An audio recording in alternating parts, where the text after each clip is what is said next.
पोर्टलला तुमचं रजिस्ट्रेशन झाले, कोणी केलं रजिस्ट्रेशन? तुम्हीच केलं, बरोबर.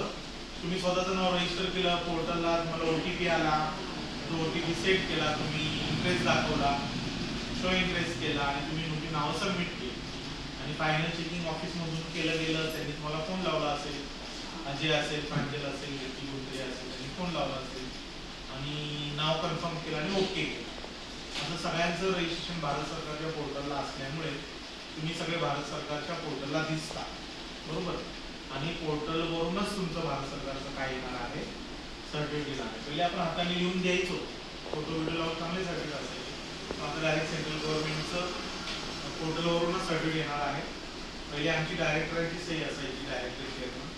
आता सेक्रेटरीची सही, म्हणजे भारत सरकारचा योजनेचा सेक्रेटरी तुमच्या सर्टिफिकेटवरती सही करणार आहे. आणि वरती NCVTचा लोगो, NCVTचा लोगो म्हणजे काय की नॅशनल स्टँडर्ड नुसार तुम्ही शिकला म्हणून NCVTचा लोगो आहे, जो पूर्वी ITIच्या सर्टिफिकेटवरती असायचा. आता सुद्धा ITIच्या सर्टिफिकेटवरती NCVTचा लोगो असतो. ITIचे मुलांनी अप्रेंटिसशिप करण्यासाठी तो एक कोर्स असतो, तो केला की तो लोगो मिळतो. हा लोगो ऑटोमॅटिकली तुमच्या सर्टिफिकेटवरती असणार आहे. तुमचे सर्टिफिकेट ऑटोमॅटिक छापून येणार, प्रिंटेड सर्टिफिकेट आपल्याला मिळणार. लक्षात. तर देशातलं सगळ्यात मोठं सर्टिफिकेट तुमचं आहे आणि देशातला सगळ्यात सुंदर कोर्स तुम्ही या ठिकाणी करताय की जो कौशल्य विकास मंत्रालय भारत सरकारच्या माध्यमातून चालवतो. कन्सेप्ट क्लिअर झाली. तर साधारण तुमचा जो काय